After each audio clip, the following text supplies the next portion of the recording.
Lumajang, polisi mulai gencar razia tambang pasir ilegal.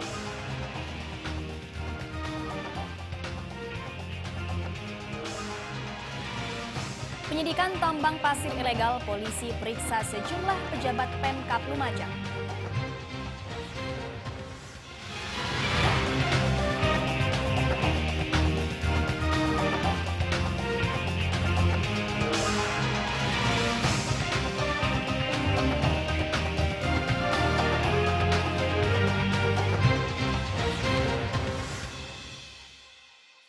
Kabar pemirsa, senang sekali berjumpa kembali dengan saya Odi Cornelia di iNews Jatim edisi Kamis 8 Oktober 2015. Selain dua berita menarik tadi, sejumlah berita lainnya dari Jawa Timur akan kami hadirkan untuk Anda. Inilah iNews Jatim selengkapnya.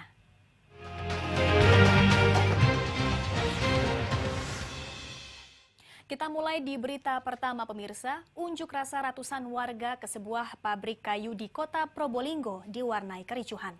Warga protes karena aktivitas pabrik selama ini memicu pencemaran udara hingga menyebabkan gangguan pernafasan dan mengotori rumah warga.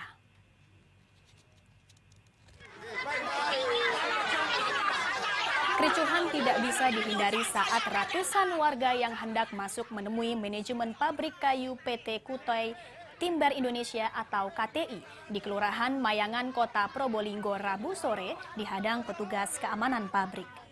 Pengunjuk rasa yang mayoritas ibu-ibu asal Kampung Dok ini kesal dengan ulah petugas keamanan pabrik karena menghalangi mereka menyampaikan aspirasi. Namun ketegangan berakhir setelah terjadi kesepakatan perwakilan pengunjuk rasa ditemui manajemen pabrik. Dalam pertemuan disepakati, perusahaan akan mengurangi jam kerja dan akan memodifikasi mesin agar getaran berkurang dan meminimalisir pencemaran udara yang mengganggu kesehatan dan mengotori rumah warga. Batas akhir kesanggupan perusahaan sampai akhir bulan Oktober. Jika sampai batas waktu perusahaan tidak menepati perjanjiannya, warga mengancam akan menghentikan proses produksi.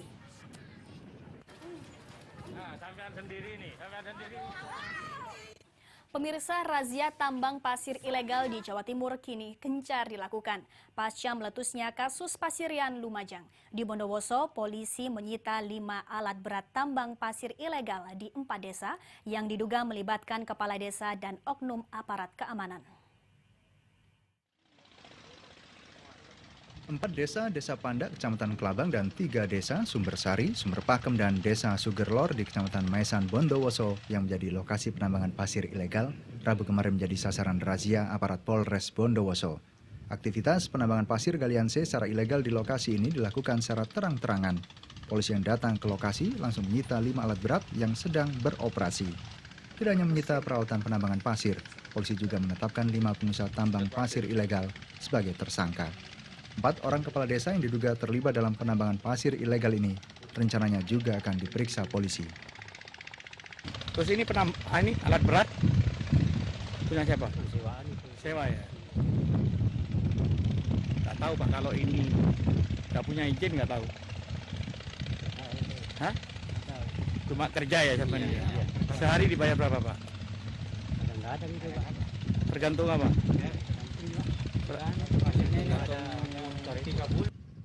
Aktivitas penambangan pasir ilegal di 2 kecamatan di Bondowoso ini sudah berlangsung selama bertahun-tahun. Namun demikian, baru saat kasus di Pasirian Lumajang meletus, Polres Bondowoso bergerak melakukan razia. Polisi berdalih baru menggelar razia kali ini karena baru dilaporkan bulan September 2015 lalu. Selain membidik pengusaha dan oknum kepala desa, penyidikan polisi juga akan dikembangkan ke dugaan keterlibatan oknum aparat keamanan, baik sebagai backing atau penerima gratifikasi. Dari Bondowoso, Rizky Amirul Ahmad, MNC Media, melaporkan. Penyidikan kasus penambangan pasir ilegal di Pasirian Lumajang terus berkembang. Rabu kemarin, polisi memeriksa 3 orang saksi, yaitu Camat Pasirian, Kabag Perekonomian Pemkab Lumajang, dan staf Perhutani Lumajang. Jika terbukti keterlibatannya tidak menutup kemungkinan status ketiganya bisa menjadi tersangka.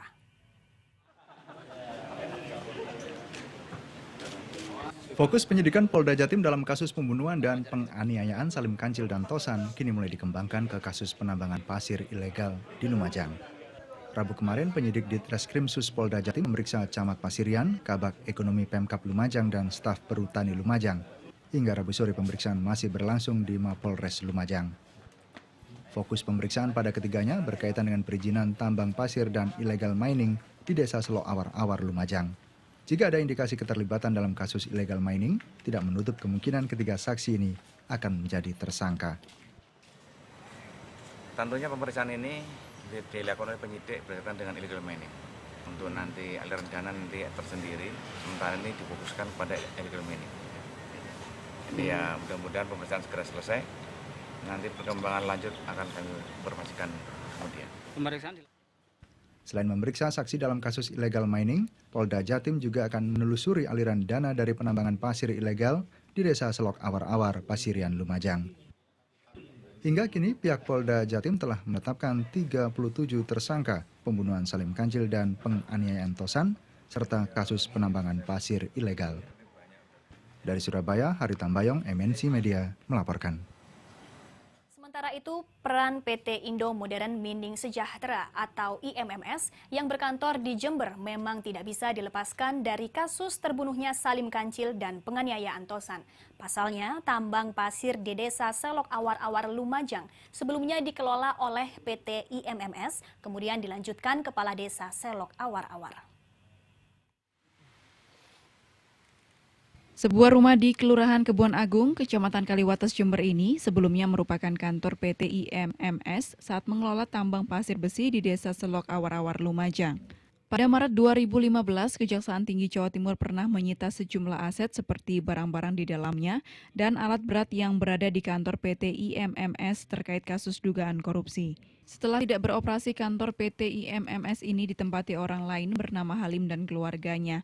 Meski ditempati orang lain, sejumlah alat berat masih terlihat di samping rumah bekas kantor PT IMMS tersebut. Sementara itu, Budi Hartono, Kasipidum Kejari Jember mengatakan Kejati Jatim bersama Kejari Jember memang pernah menyita sejumlah aset PT IMMS lantaran tersandung masalah korupsi tambang pasir yang dikelolanya. Benar, pada tanggal 24 Maret, tim Kejati telah melakukan penyitaan terhadap perkara di tindak pidana korupsi ya. Itu tepatnya pada tanggal 24 Maret 2015. Di sebagian di gedung barang bukti, sebagian dititipkan di sana. Saya kurang tahu itu karena perkara ini dari Kejaksaan Tinggi, mungkin sampai bisa langsung lihat ini. Dari Jember, Bambang Sugiarto, MNC Media melaporkan. Pemirsa, isak tangis mengiringi pemakaman jenazah teknisi Aviastar Sukris Winarto di Sidoarjo. Istri dan anak sematawayang korban menangis histeris saat jenazah Sukris Winarto dimasukkan ke liang kubur. Setelah sempat disemayamkan di rumah duka di Perumahan Mutiara Citra Asri Tanggulangin Sidoarjo, jenazah teknisi Aviastar dimakamkan di TPU Delta Praloyo Asri Sidoarjo. Tak hanya keluarga, tetangga dekat, sahabat, dan pihak PT Aviastar Mandiri yang diwakili General Manager Aviastar Slamet Supriyanto turut mengantarkan Sukris Winarto ke tempat peristirahatannya yang terakhir. Justina Hanistin, istri Sukris Winarto, dan Brian Christian Pratama, anak sematawayang almarhum Sukris, terus menangis saat jenazah Sukris Winarto akan dimasukkan ke liang lahat. Sementara itu, usai pemakaman Sukris, General Manager Aviastar Slamet Supriyanto membantah isu yang berkembang bahwa izin PT Aviastar Mandiri dibekukan Kementerian Perhubungan. Hingga saat ini PT Aviastar Mandiri masih tetap beroperasi seperti biasa. Aviastar ini mempunyai dua izin yaitu izin berjadwal dan izin tidak berjadwal. Dari Sidoarjo, Subeki Erlangga, MNC Media melaporkan. Pemirsa, nasib baik tampaknya masih sulit berpihak kepada petani tembakau di Jombang. Saat musim panen tiba, harga jual tembakau anjlok dan membuat petani rugi. Saat panen, harga tembakau menjadi Rp1.500 per kilogramnya. Rasa kecewa atas anjloknya harga tembakau dirasakan para petani tembakau di Desa Marmoyo, Kecamatan Kabu, Kabupaten Jombang. Meski kualitas daun tembakau yang dihasilkan bagus, saat panen harga tembakau merosot menjadi Rp1.500 per kilogram. Padahal harga normal tembakau Rp2.300 hingga Rp3.000 per kilo. Kondisi ini tentu saja membuat para petani menjerit karena modal tanam yang sudah mereka keluarkan belum tentu bisa kembali. Biaya tanam tembakau mencapai 28 sampai 30 juta rupiah per hektar. Biaya tanam tembakau di musim kemarau jauh lebih tinggi. Setiap hari mereka harus membeli air dari desa lain untuk mengairi tanaman tembakaunya. Petani menduga anjloknya harga tembakau disebabkan permainan para tengkulak. Harga tembakau bagaimana, Pak? 1.500. Jatuh, Pak ya? Jatuh sekarang. Kalau dulu, Pak? Kalau dulu tahun yang lalu itu 2.300. Penyebabnya karena apa, Pak? Ya penyebabnya ya tengkolak-tengkolak tidak bisa ke sini. Jadi permainan tengkolak atau gimana? Oh, mestinya ya mestinya. Dengan rata-rata hasil 20 ton tembakau per hektar, sementara harga jual Rp1.500 per kilo, petani tidak mendapat keuntungan. Petani berharap pemerintah membuat kebijakan yang bisa melindungi petani dari permainan harga tengkulak yang selama ini menguasai pasar tembakau di desa-desa. Dari Jombang, Mukhtar Bagus, MNC Media melaporkan. 2 orang tewas dan beberapa lainnya terluka saat mobil pickup terguling. Lengkap laporannya dari Sumeneb, Madura tersebut sesaat lagi.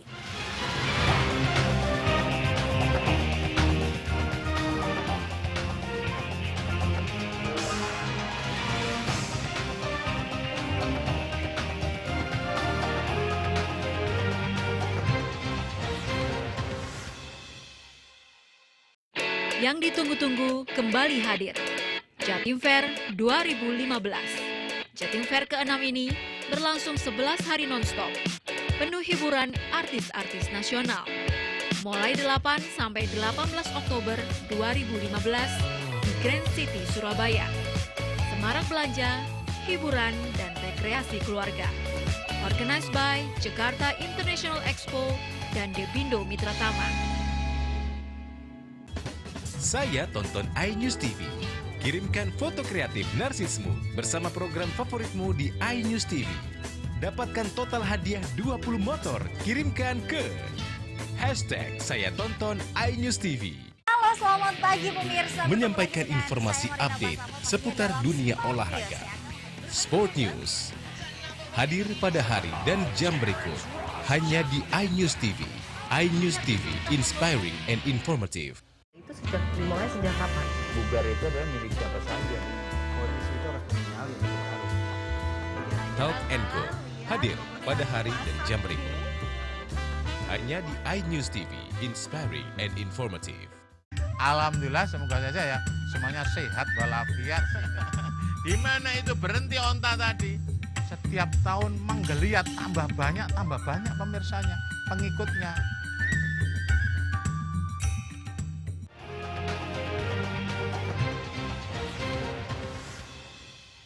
Merasa geram dengan maraknya PHK di berbagai perusahaan, ribuan buruh di Kabupaten Jombang Kamis siang menggelar aksi unjuk rasa dengan mendorong sepeda motornya beramai-ramai menuju kantor Pemkab Jombang. Aksi tersebut sebagai bentuk keprihatinan atas banyaknya kasus PHK dan sikap pemerintah yang menolak menaikkan upah mereka tahun ini. Dengan mematikan mesin dan mendorong sepeda motornya, ribuan buruh dari berbagai perusahaan ini mendatangi kantor pemerintah Kabupaten Jombang. Mereka hendak memprotes kebijakan pemerintah yang cenderung menolak menaikkan upah buruh tahun ini. Padahal menurut buruh, harga berbagai bahan kebutuhan pokok saat ini terus naik dan upah yang selama ini mereka terima sebesar Rp1.700.000 sudah tidak cukup untuk memenuhi kebutuhan sehari-hari. Buruh menuntut upah dinaikkan menjadi Rp2.700.000 sesuai dengan standar hidup layak di Jombang. Dalam aksi tersebut, buruh juga mengecam banyaknya tindakan PHK di Jombang yang mereka klaim sudah mencapai 1.500 orang buruh yang ter-PHK. Adanya PHK tersebut menurut buruh bukan karena perusahaannya tidak mampu membayar upah buruh seperti yang dikhawatirkan pemerintah, tetapi karena di sejumlah perusahaan tersebut saat ini sedang dilakukan mekanisasi sehingga jumlah buruh dikurangi.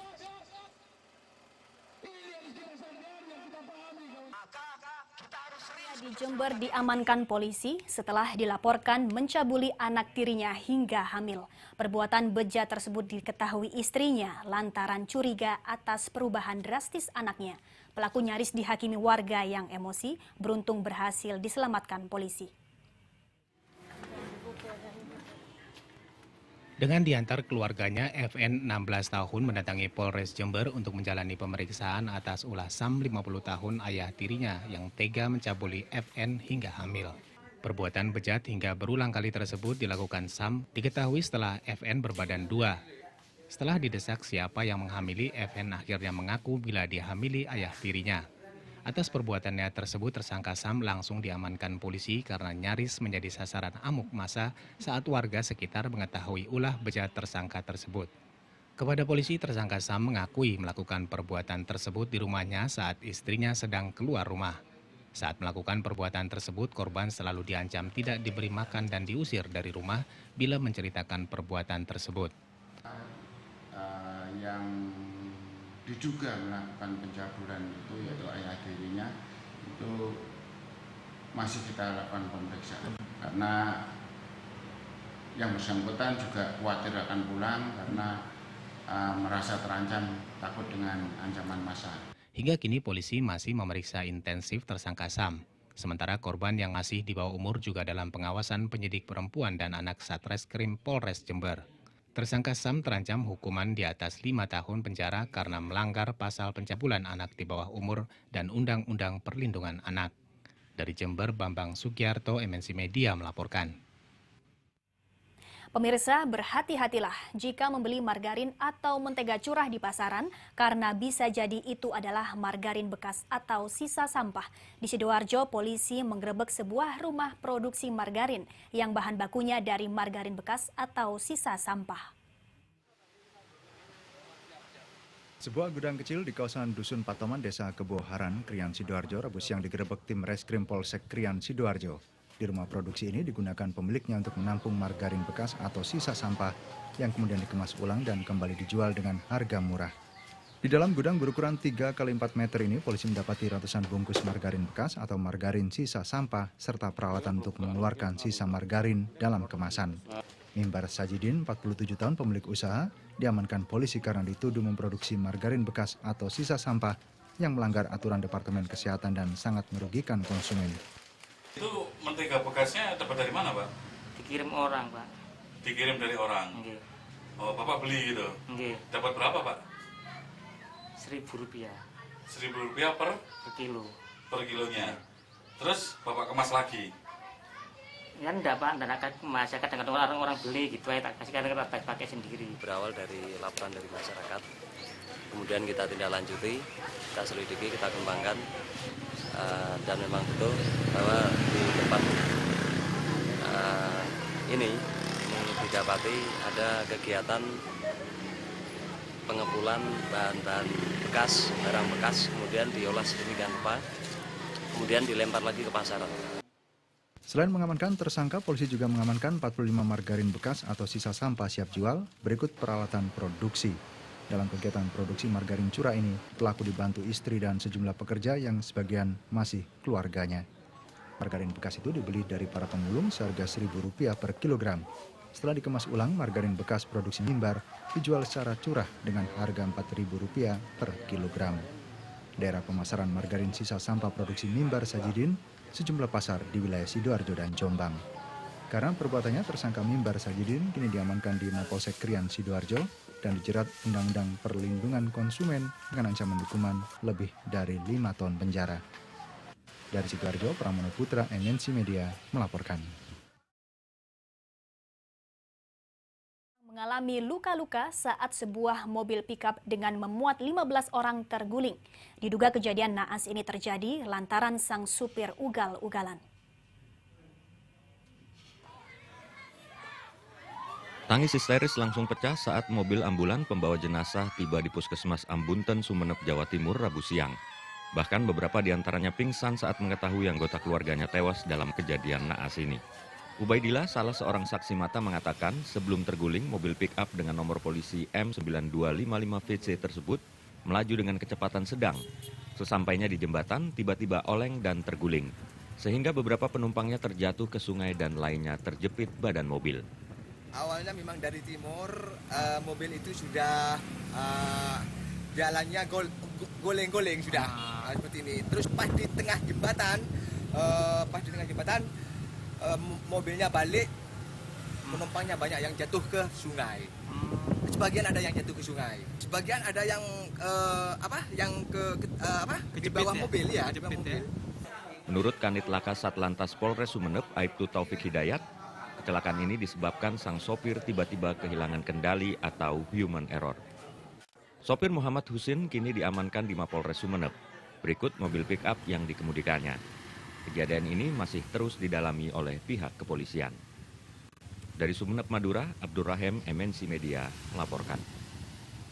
Pemirsa, Jepang merupakan negara maju yang berhasil dalam pengelolaan sampahnya. Bagaimanakah model pengelolaan sampah tersebut? Anyus Yatim akan kembali dengan informasi selengkapnya.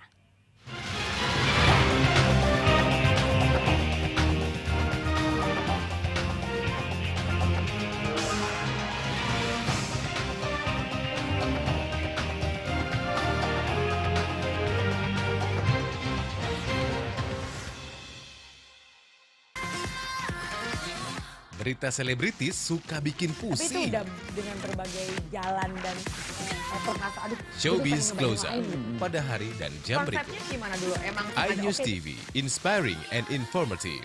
Senang sekali kami bisa kembali menjumpai Anda di program Speak After Lunch.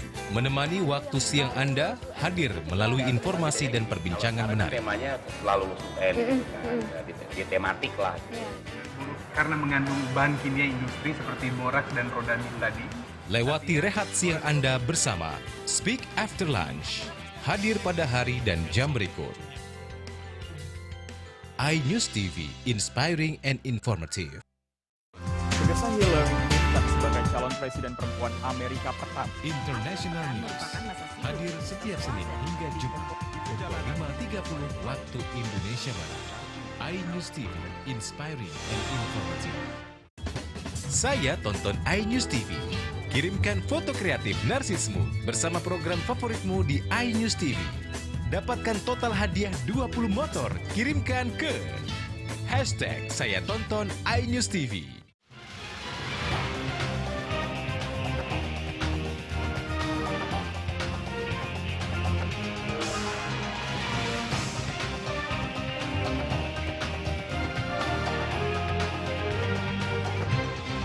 iNews TV, inspiring and informative.